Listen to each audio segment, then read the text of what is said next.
The young man had just finished his warm-up when he noticed an inmate approaching with a threatening gaze. Sensing something amiss, he looked around and noticed the guards were deliberately avoiding his eye contact, while the two approaching inmates revealed sharpened toothbrush shanks and crude knuckle dusters, making him suddenly understand what was happening. He calmly walked over to the barbell, picked up his clothes, then removed a weight plate and secured it using his clothes. Any tool could become a lethal weapon in his hands, thanks to his excellent skills, against which the inmates couldn't gain any advantage. In just the time it takes to smoke half a cigarette, the whole group had been knocked to the ground by him. This ruthless man is named Armando, 25 years old this year. In the movie Bad Boys 3, manipulated and led by his own mother Aretas, he murdered many elite police officers involved in the anti-cocaine campaign. Even veteran Captain Howard lost his life at his hands. Although he later acknowledged his father-son relationship with Mike, the crimes he committed were unforgivable, and he was ultimately put in prison by Mike himself. In the blink of an eye, for years had passed, Mike, now over 50, had also found his life's harbor.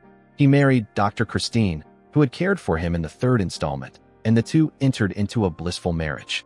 Everyone once thought Captain Rita might end up with Mike, but it turned out she became the lover of Miami Mayor Adam. The two attended Mike's wedding together, accompanied by Howard's daughter Judy and granddaughter Callie. Marcus enthusiastically introduced the two to everyone and even invited little Callie up to say a few words. Everyone raised their glasses to wish the couple 100 years of happiness. Immediately after, the music started and all the guests began to immerse themselves in dancing on the floor. Marcus danced with extreme energy and was also the most prominent in the crowd. He was giving his all to the dance moves, but suddenly his expression became extremely painful, and he slowly collapsed onto the floor. Seeing this, Mike rushed over to perform emergency aid on the unconscious Marcus. In his dream, Marcus saw himself standing on a deserted beach, and he saw the deceased Howard there. Howard told Marcus it wasn't his time to die yet, then walked over to Marcus and whispered a few words in his ear. Marcus beamed with a radiant smile. Immediately after, he also woke up from his hospital bed with a smile on his face. As Marcus stood on the rooftop feeling the joy of being alive again, a helicopter was slowly landing on the roof. In the darkness on the other side of Miami City, the person stepping off the plane was Mexico's most notorious cocaine kingpin, James. Accompanying him was Walker, from a bank specializing in laundering money for cocaine cartels. As soon as he entered the room, James immediately threw a business card onto the table, showing a picture of the late Howard. James demanded Walker transfer a sum of money into Howard's bank account, saying that he called Walker's girlfriend closer and threatened that if Walker didn't comply, he would tell Walker's wife about his affair. Seeing this, Walker submitted and immediately transferred $20 million into Howard's bank account, as James requested. After the transaction was complete, James ruthlessly dealt with Walker, and even his girlfriend could not escape her fate. The next morning, while exercising, Mike suddenly received a notification on his phone. He opened it and saw the screen flooded with sensational news. They reported that while in office, Howard had colluded with cocaine traffickers, bringing large quantities of cocaine into the U.S. and earning enormous profits from illegal activities through this. Seeing this news, Marcus and Mike immediately went to the police station and barged into an important meeting because they didn't believe Howard could do such a thing. But FBI Director Grice asserted that everything was already clear. They had compiled all the cocaine smuggling cases over the years and found that the clues all pointed to Howard. Grice stated that 2 weeks ago, the money launderer for the cocaine cartel died due to a love affair dispute, and they found his phone at the scene. It contained contact information and chat messages with Howard, along with information about an overseas bank account. Even with such clear evidence, Marcus and Mike still didn't believe Howard was a traitor. Mike even almost got into a fight with Grice over it. Seeing the situation escalating, Rita immediately separated the two. Just then, Howard's daughter Judy entered as her father's heir. She wanted to demand knowing the source of the allegations against him. Mike stepped forward intending to advise Judy not to get involved, fearing it would affect her career, but Judy paid no attention. If it wasn't for your goddamn son, my father would still be alive. If I see him on the street, I swear, in my father's name, I definitely won't let him live.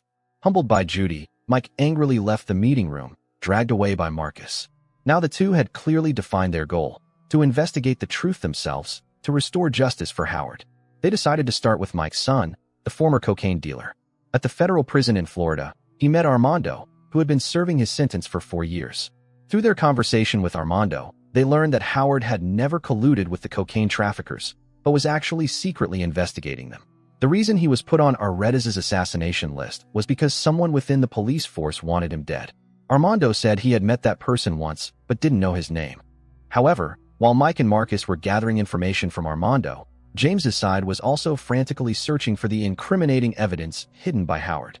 His subordinate hacked into the deceased Howard's phone and computer and discovered both devices had relatively weak encryption layers. Just as he was rejoicing at having cracked the password, the computer unexpectedly sent a file automatically. The person who received the file was Mike. This was a secret message Howard had left for them before his death. According to what he said in the video, Howard already knew he wouldn't live much longer because a traitor had appeared within the police department, and the key to solving the case was someone nicknamed Cola Giant. The video also ended abruptly here. What does he mean? Who is the Cola Giant? Fletcher. James had tracked the phone's location and identified the recipients as Mike and Marcus. Soon after, Mike and Marcus found their way to an art gallery in the suburbs and met Fletcher. Those who watched the first part know Fletcher was originally an inmate, but thanks to his superb computer skills, he was recruited by Howard onto his team. Mike and Marcus directly stated their reason for being there, but Fletcher deliberately evaded. He only said Howard had asked him to hide the file he had been investigating for a long time, but refused to reveal the specific location. This angered Marcus, who immediately drew his gun and pointed it at him. Fletcher understood their personalities well, so just as he was about to reveal the location where the documents were hidden, immediately after, the shooter was James. Marcus was the first to spot him retreating. James's henchmen opened fire to stop the two, and both sides quickly engaged in a fierce gunfight in the narrow corridor. Due to the complex internal structure, despite intense shooting for quite a while, neither side could gain the upper hand. However, the bravery and mettle of the two far exceeded their imagination, so the remaining men were forced to retreat. Seeing this, Marcus and Mike hurriedly gave chase, but the opponents got further and further away. Marcus decisively jumped onto the hood of a passing car, quickly closing in on the direction the robbers fled. Just then, as Mike was reloading, he suddenly felt dizzy, dropping the magazine to the ground. At the same time, James stepped on the gas, heading straight for Mike. The two could only watch helplessly as the cocaine traffickers and their accomplices calmly escaped right before their eyes. Afterward, the two returned to the art gallery. While agents were searching for clues, they happened to discover a QR code hidden in the mural. They scanned the QR code with the help of computer expert Dorn. They discovered another video left by Howard, in which he explained his investigation results in more detail.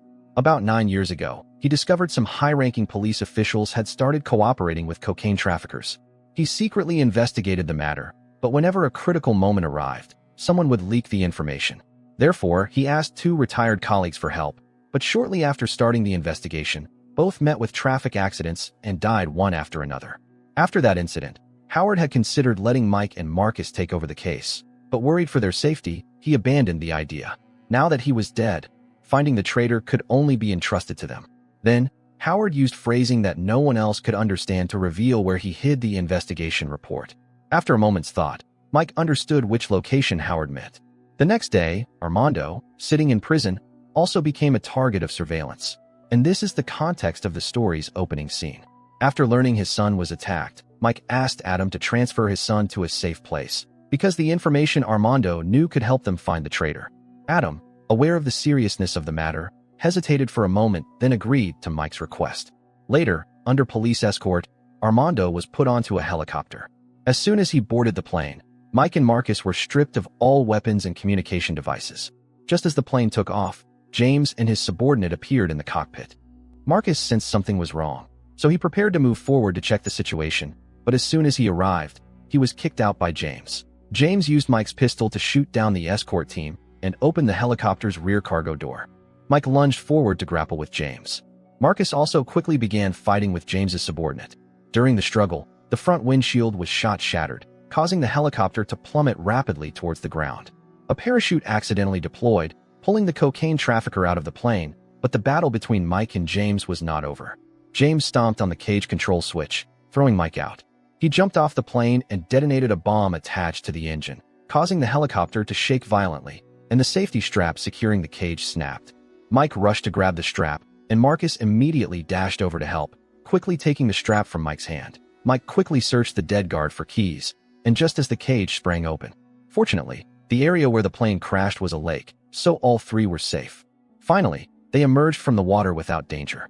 Soon after, Police forces arrived at the scene, but after checking the bodies, they discovered 3 people were missing, and those 3 were Mike, Marcus, and Armando. Combined with the recording James forced the pilot to read earlier, the police firmly believed Marcus and Mike were also involved in dealings with the cocaine traffickers.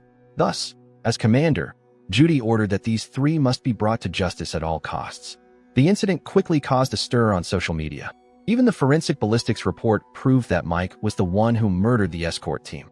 The once Miami legends became wanted criminals everywhere, and the police mobilized enormous forces to hunt down all 3. News that the 3 had survived also reached James, so he immediately issued a kill order throughout the underworld, even offering a $5 million bounty for their lives. Mike and his team also understood that acting alone gave them no chance, so they sought out the bar owner who had helped them before to get a batch of weapons from her to deal with the upcoming crisis. The bar owner readily agreed, but as soon as all the customers had been cleared out, she immediately stood up, pointed a gun at Mike and his team, and then called for backup. Faced with a $5 million reward, who cares about worthless loyalty anymore? The 3 were thus escorted outside by the arriving gangsters. As soon as they were out the door, they immediately discussed an escape plan, but just as they were about to make their move, another group of gangsters arrived. The 3 immediately jumped into a nearby van. The leader of this group was Manny, the guy Mike had beaten badly in the 3rd installment. He was extremely agitated, immediately raising his gun and aiming straight at them. Marcus frantically started the van, ramming straight into Manny and pinning him against the opposite vehicle. Armando smashed the window, firing wildly outside, seizing the opportunity to light a Molotov cocktail and throw it down from above.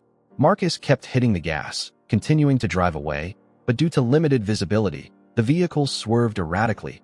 Armando accidentally caught fire, so the father and son duo hurriedly worked together to extinguish the flames. At this time, Judy had also led the police team to the scene after receiving the report. She immediately recognized the person who murdered her father. The fire in the van had also reached the engine compartment. Hearing Marcus's scream, everyone immediately jumped out of the vehicle instantly. Finally, surrounded by police and gangsters, they once again narrowly escaped. Afterward, the group sought out the hacker Dorn. Based on the clue Howard provided, as long as they scanned the data in the police system, they could find leads on the cocaine trafficking gang, because Armando had met them once before. So, over the next period, they printed out all the photos of suspicious individuals for Armando to identify. After continuous effort, they finally found the person they were looking for. Dorn quickly looked up information on this person. His name was James Lockwood, and he came from the Army Ranger Academy. Before 2005, he was deployed in Mexico and participated multiple times in anti-cocaine operations. However, during one mission, he was unfortunately captured and tortured by cocaine traffickers, forced to betray his comrades. As a result, besides him, the entire team perished. Ultimately, he joined the cocaine cartel and has been working for them ever since. After learning this, Mike immediately called Rita to report all the new information. But their call was accidentally seen by Adam. Rita casually mentioned Mike and his team's discovery, unaware that it would cause huge trouble. As soon as the call ended, Dorn discovered through the surveillance system that a group of fully armed assassins was already outside Mike's and Marcus's houses. He immediately called the 2 to check the situation. Both were shocked witnessing this scene. They hurriedly took out their phones to warn their families to evacuate, but Mike called repeatedly with no answer. After Marcus contacted his son-in-law Reggie, he told him to immediately take the family and hide. Receiving the news, Reggie quickly hid his wife and mother-in-law in the walk-in closet, then grabbed a gun from the safe. At this time, Mike's phone still couldn't connect, and soon the group of assassins had snuck into Marcus's house. The experienced former Marine Reggie took action with extremely skilled techniques, moving flexibly combined with precise tactical movements, quickly taking down all 9 gunmen who had just entered the house. Mike, watching through the monitor, couldn't help but cheer excitedly. But at this moment, Mike still couldn't contact his wife. Just then, someone knocked on his door. It turned out to be Callie, Howard's granddaughter. The 2 had just exchanged a few words when Christine saw the phone on the table and immediately picked it up. Unfortunately, it was too late. James and his accomplices had quietly broken into the house. James picked up the phone dropped on the floor and told Mike, "If you want your wife and Callie to survive, bring Armando for an exchange, and you must also hand over all the evidence Captain Howard hid." This condition put Mike in a difficult position. He couldn't accept sacrificing either his wife or his son. Mike didn't understand why things had developed to this point, but then he suddenly realized he had just called Rita, and immediately after, James also began his move. How could it be such a coincidence? Did Rita leak the information? Not Rita, but her taste in men is really terrible. Mike immediately called Rita, telling her Adam might be the traitor. Rita was instantly stunned after hearing this. But after hanging up, she still tried to remain calm, telling Adam the case had a new development and she needed to go out immediately. Hearing this, Adam offered to go with her. Seeing Adam still texting, Rita snatched the phone from his hand. Knowing he was exposed, Adam no longer needed to hide and attacked Rita furiously. The two began to fight fiercely in the elevator, but because Rita was a woman, she couldn't match Adam's strength. And just as she was about to suffocate, Dorn and Kelly arrived just in time to reinforce and quickly subdued Adam. When he woke up, he had been taken to Mike and Marcus, and then they began planning the rescue of Christine and Callie. Soon after, James received a call made by Mike mimicking Adam's voice. They used a voice-changing system, saying something roughly like this. Because James messed up, causing everything to be exposed, they now had to leave immediately. Christine and Judy's daughter would be transferred to Cuba for long-term imprisonment, so Mike and Judy wouldn't dare act recklessly. He also promised they would use a seaplane to pick them up at dawn, then retreat together. After hearing this, James didn't suspect anything and immediately ordered his subordinates to pack up and prepare to move. Meanwhile, Mike's group also began arming themselves. This mission was extremely dangerous, but they absolutely had to succeed, not only rescuing the two hostages, but also eliminating the notorious cocaine kingpin James from this world. Everything was ready, so they boarded the seaplane heading towards James's island base. Armando pioneered, piloting a submersible to approach underwater. Dorn and Kelly monitored from outside and used a drone to provide real-time updates on the battle situation. As soon as the plane reached the abandoned amusement park area, they immediately spotted a sniper up high and simultaneously faced a new challenge. According to the data, the water area around the park had alligator activity. At this time, the seaplane also began landing near the park. Adam was forced off the plane because he was a crucial element in the plan. As soon as Adam appeared, James also brought out the hostages and all his subordinates from the amusement park. They were completely unaware this was a trap. Mike in the plane's cabin had already raised his sniper rifle, looking through the scope as the target gradually approached, but he was extremely tense. At this moment, James seemed to sense something unusual, so he abruptly stopped on the bridge. Immediately after, the water surface suddenly rippled violently. That's right, the alligator had appeared, and it was swimming towards where Armando was hiding. James immediately ordered his subordinates to approach and check. For Mike, this was the best shooting opportunity, but due to excessive tension, he couldn't aim accurately. At this time, James's subordinate had gotten close, so Armando was forced to shoot first. This forced them to implement Plan Christine, a direct assault. Dorn immediately controlled the drone to drop a bomb, causing the sniper on the rooftop to explode on the spot. With the threat eliminated, Mike and Marcus jumped from the plane, beginning their raid into the amusement park. Just at the critical moment, Mike's panic attack recurred, causing him to lose control of himself, which made Marcus extremely anxious. You motherfucker. This motherfucker, Mike. You understand? Motherfucker also means awesome. As soon as Marcus finished speaking, the two seemed extremely stimulated, charging into James's henchmen without fear and becoming terrifying killing machines. Dorn continued to control the drone, destroying the vehicle the enemy intended to use for escape, cutting off their escape route. Seeing the chaotic battle between the two sides, Adam seized the opportunity to force the pilot to fly him out of there. As soon as the plane took off, Rita raised a grenade launcher-equipped rifle, aiming straight at the plane. She fired one shot, damaging the wing and immediately causing the plane to shake violently. Armando had just shot the cocaine trafficker holding Callie when the plane suddenly crashed towards them. James was forcing the girl to walk past in front. Mike didn't hesitate, jumping straight down from the upper level, landing on the glass panel below. Immediately after, Marcus also jumped.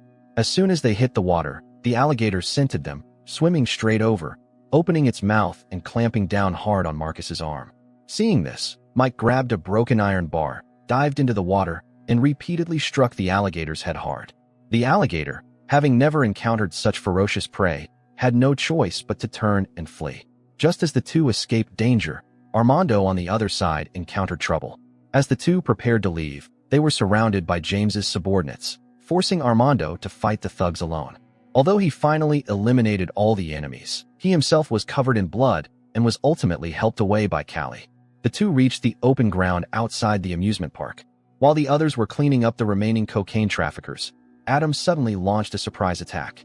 Dorn was shot in the arm. The moment he saw Rita, Adam still held on to some illusion, but immediately after, he was sent straight into the alligator's jaws. The police received the alert and immediately rushed to the scene, still led by Agent Judy. After searching the surroundings, she unexpectedly picked up the bracelet her daughter dropped and followed the blood trail to search. While Marcus and Mike were cornering James, Marcus suddenly saw a scene identical to his dream right on the beach. Before he could be astonished, a gun was pointed straight at his head. When Mike arrived, he discovered Marcus had also become James's hostage. Holding the two people closest to Mike hostage, James became even more arrogant and insolent. He forced Mike to choose who died first, and it seemed when he said these words, he didn't understand Mike at all, because immediately after, Mike opened fire in resistance, resolving this threat. And it was precisely because of his stupidity that James lost his life. At this time, Judy had also approached Armando. At the critical moment, her daughter rushed out to shield Armando, because just moments before, Armando had risked his life to protect her. The little girl pleaded with her mother not to harm Armando. On one side was the feud of her father's murder, and on the other was a life-saving benefactor. After a period of internal struggle, Judy finally lowered her weapon. Seeing this, Callie rushed into her mother's arms, and Mike also immediately ran over to check his son's injuries. "Go, before I change my mind. Let's go." He helped his son onto the motorboat docked by the lake, handed him a card, told him to go south and never look back. Watching his son's retreating back, Mike's heart ached with pain. He didn't want his son to return to prison, so this was his only choice. And at the story's conclusion, all allegations against Howard were dropped, and those who had done wrong did not escape the punishment of the law. Mike and Marcus continued their legend and protected the city of Miami. The movie ends here. What are your thoughts on the film?